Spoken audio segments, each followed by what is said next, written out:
Bonjour à tous et bienvenue sur cette session assez courte. Effectivement, Sébastien Lamant, je travaille chez AWS, je suis spécialiste container et je vais vous présenter un produit sur lequel on a travaillé pas mal de temps qui s'appelle Crow, qui a pour but un petit peu de révolutionner la manière avec laquelle on déploie les applications dans Kubernetes. On va commencer par un exemple que certains d'entre vous connaissent certainement très bien, c'est la Voting App. Donc l'idée, c'est comment est-ce qu'on peut déployer ça aujourd'hui.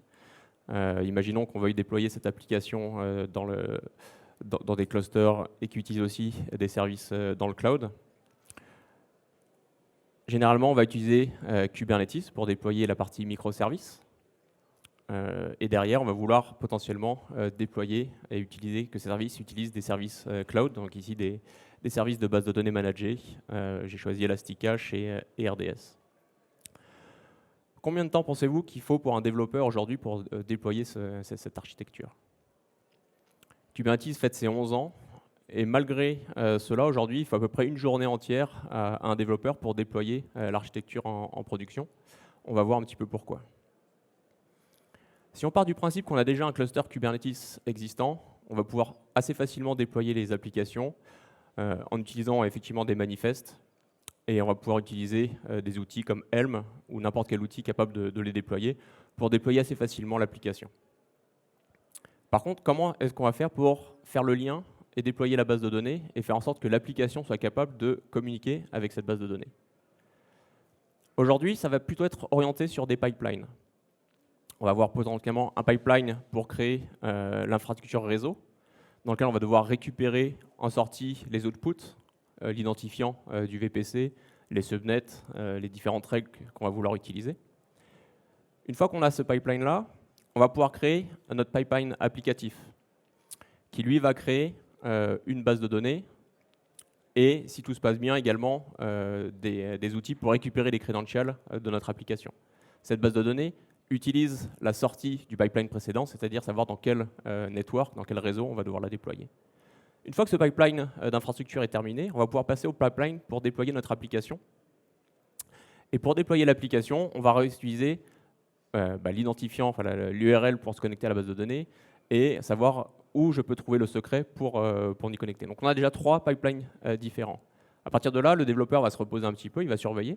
Et potentiellement, un peu plus tard, un nouveau pipeline de compliance pourra arriver et potentiellement on va mettre à jour le déploiement de la base de données s'il n'était pas conforme ou potentiellement même le supprimer.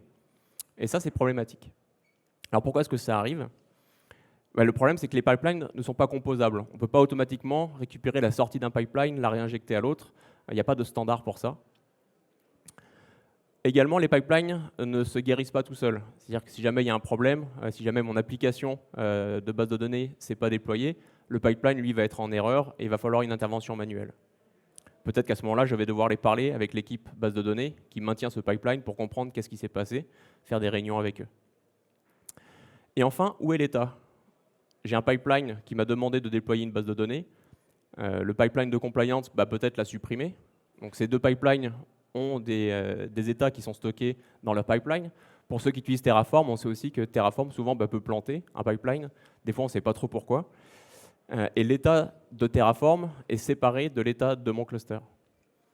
Et donc, où est-ce qu'elle est ma base de données? Il y a un pipeline qui dit qu'elle a été créée, l'autre pipeline qui dit qu'elle a été supprimée, c'est pas très consistant. Donc là, je dois aussi aller dialoguer avec l'équipe de compliance pour voir ce qui se passe. Donc on se retrouve que les pipelines ne sont pas vraiment utiles pour ça, parce qu'ils ne sont pas composables, ils ne se guérissent pas, et la gestion de l'état n'est pas centralisée. Donc l'idée, c'est de plutôt essayer d'utiliser des API pour faire ce genre de choses. Les API sont composables, ils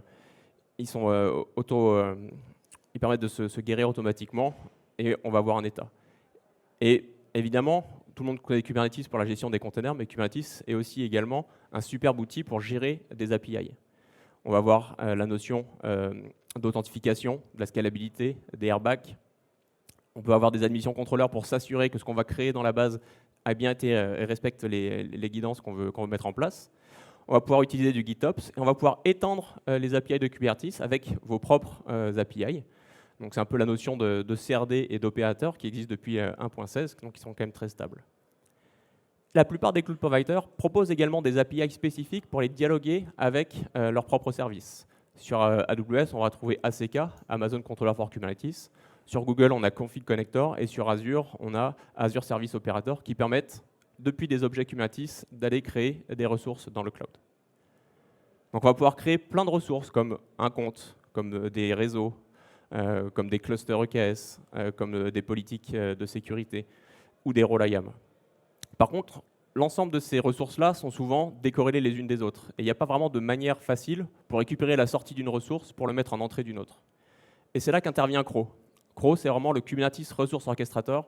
C'est la glue entre tous vos manifestes, entre tous vos objets Kubernetes qui permettent de faire des liens entre eux et de créer une sorte de graphe de dépendance qui va s'assurer, un peu comme le fait Terraform, mais au niveau Kubernetes, créer les ressources dans l'ordre.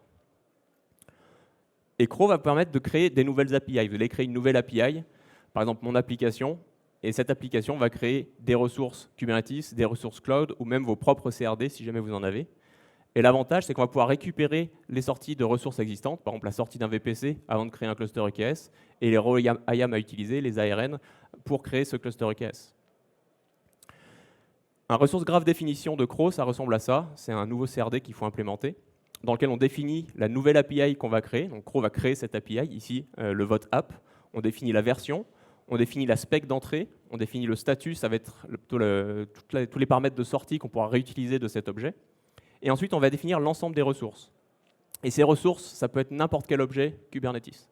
Ici, c'est une DB instance, donc quelque chose qui vient du projet ACK, mais ça peut être vos propres API, vos propres CRD d'opérateurs si on avait des spécifiques, ou n'importe quel objet classique Kubernetes. Alors, comment ça fonctionne? D'abord, il y a de la collaboration. Les équipes collaborent en amont pour créer ces templates, ces RGD, donc ces ressources graph définition. Et une fois qu'elles sont déployées dans le cluster, CRO va générer des CRD, des Custom Resource Definition, à partir de cette définition-là. À ce moment-là, le développeur peut faire une instance de ce CRD, et automatiquement, CRO va créer l'ensemble des objets en respectant le bon ordre et les dépendances pour créer toute l'infrastructure. Ce qui fait qu'on va pouvoir passer d'un modèle de pipeline à un modèle d'API. On va simplement définir une API simple pour le développeur, sachant que toutes les bonnes pratiques auront été implémentées dans le RGD, donc dans ce template d'infrastructure. Donc là, notre développeur, il peut simplement faire un kubectl apply ou utiliser du GitOps pour déployer ce manifeste. Et derrière, CRO va créer l'ensemble des objets avec les bonnes dépendances.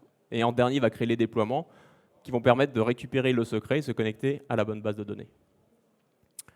Alors évidemment, si vous voulez en savoir plus, CRO, c'est un projet open source qui a été initié par AWS fin 2024.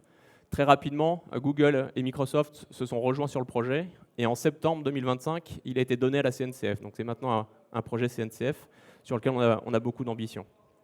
Donc ça, c'est le lien vers le projet. J'ai également mis le lien vers une architecture de référence qu'on utilise qui permet de créer toute une plateforme d'ingénierie basée sur EKS, sur CRO, sur ACK et sur pas mal d'autres projets open source comme Kcloak, Backstage ou autres. Je devais prévoir une démo ici normalement, mais sur les 10 minutes, ce n'était pas possible. Donc on a un stand AWS qui est juste derrière ce mur. Si vous voulez voir la démo, de voir CRO en action, passez nous voir et je vous la ferai avec plaisir. Donc voilà pour la présentation. Il y a un petit QR code et du coup j'ai 1 minute pour prendre une question s'il y en a.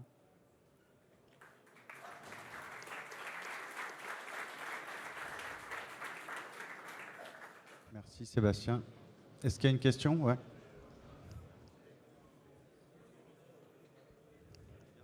Bonjour, merci pour la présentation. J'avais une petite question par rapport à Crossplane. Vous vous situez comment et quels sont vos différenciateurs? Alors, Crossplane, ça va être plutôt quelque chose de beaucoup plus complexe qui va aussi gérer la communication avec les API cloud. On a pas mal travaillé avec Crossplane ces 3 dernières années et beaucoup de nos clients nous disaient que c'était assez compliqué. C'est pour ça qu'on est arrivé avec cette solution CRO. CRO, par rapport à Crossplane, il fait beaucoup moins. Il fait juste de créer des ressources Kubernetes et c'est pas lui qui va réconcilier ces ressources-là, c'est d'autres opérateurs, comme ici les opérateurs ACK ou SO ou autres. Donc CRO, lui, va juste créer des ressources Kubernetes et c'est tout. Allô. Il n'y a pas de boucle de réconciliation comme Crossplane, quoi. C'est vraiment l'init, quoi. Alors CRO, il a 2 choses. Il génère des nouveaux CRD à la volée, à partir d'une définition simple. beaucoup plus simple que celle de Crossplane. Et ensuite, derrière, à partir de ce GRD, il va simplement créer toutes les ressources quand on va les instancier. Il crée juste ces ressources Kubernetes, mais pas plus. Il les crée dans l'ordre. Après, il prend l'output d'une qui rentre en input de l'autre si jamais il y a une dépendance qui a été mise. Mais c'est tout ce qu'il fait. D'accord, merci. Je vous en prie. Merci beaucoup. Est-ce qu'il reste une question avant la pause? Ouais, par là-bas.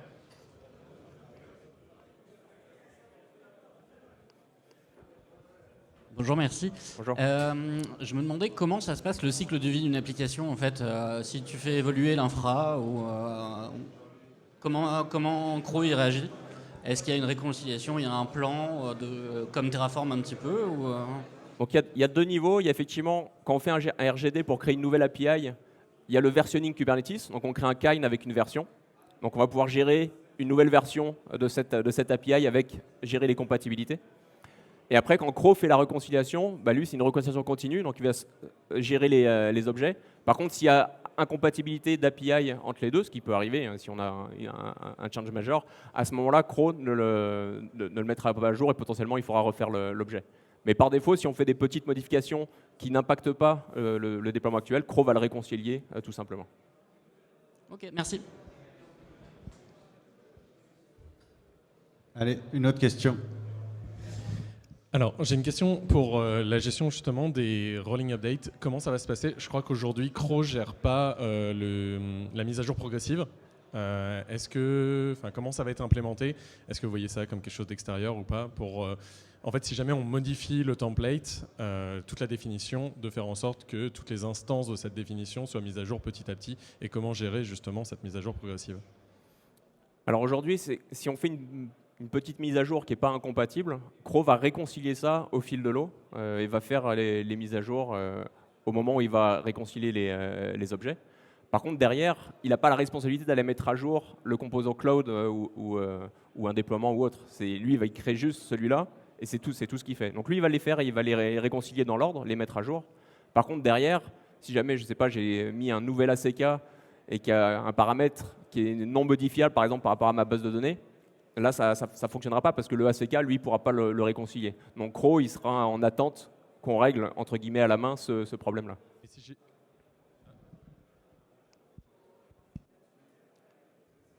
Le problème, c'est si jamais, justement, je fais une modification, que j'ai 200 instantiations de la même définition, et que est-ce qu'il va déployer l'erreur 200 fois, ou est-ce qu'il va s'arrêter au bout d'un moment à la première erreur en fait, je vais avoir la gestion, justement, de rolling update et de s'arrêter au fur et à mesure. Si jamais on lui demande de faire une mise à jour, lui va faire la mise à jour. A priori, il ne sait pas forcément que derrière, ça va mal se faire. Et donc la question, c'est est-ce qu'il va le faire sur plusieurs déploiements indépendamment? C'est une bonne question. J'avoue que je ne sais pas trop. En vrai, j'ai une issue qui est assez vieille, qui a 1 an quand vous avez annoncé le projet. Et justement, je sais qu'il y a un travail qui est fait dessus, mais c'était justement pour voir un peu comment ça va être fait. Justement pour essayer de traquer les changements et essayer justement de pouvoir bloquer le tracking des changements sur Crow au fur et à mesure. Enfin, voilà. Ouais, c'est une bonne question à vérifier. Merci. Allez, une dernière question avant qu'on switch. Bonjour. Est-ce qu'on peut assumer qu'une comparaison entre Helm et KRE peut coexister? Et déjà, Helm assure la notion de packaging, c'est-à-dire la simplicité des déploiements de mon application. Par contre, KRE, pour avoir une définition d'application, on devra avoir un long fichier contenant tous les manifestes et les définitions de toutes ressources dans Kube. Je suis désolé avec le bruit, j'ai pas très bien compris la question. D'accord, je répète. Est-ce qu'on peut assumer une comparaison entre Helm chart et KRE? D'une façon, déjà, Helm assure le packaging, c'est-à-dire une simplicité de notion des manifestes, tout est Alors, effectivement, on peut considérer que Crow, c'est un peu comme un Helm chart.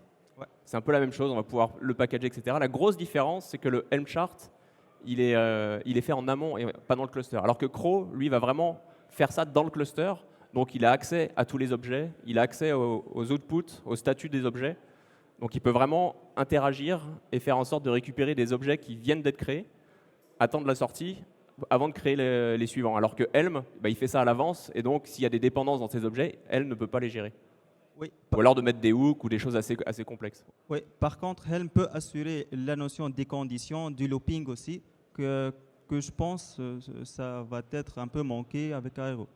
Alors il y a des conditions, donc on utilise Cell, le langage Cell, qui est beaucoup utilisé pour les webhooks, avec des spécificités aussi. Et là, je crois que c'est la semaine dernière, ils ont implémenté la gestion des boucles.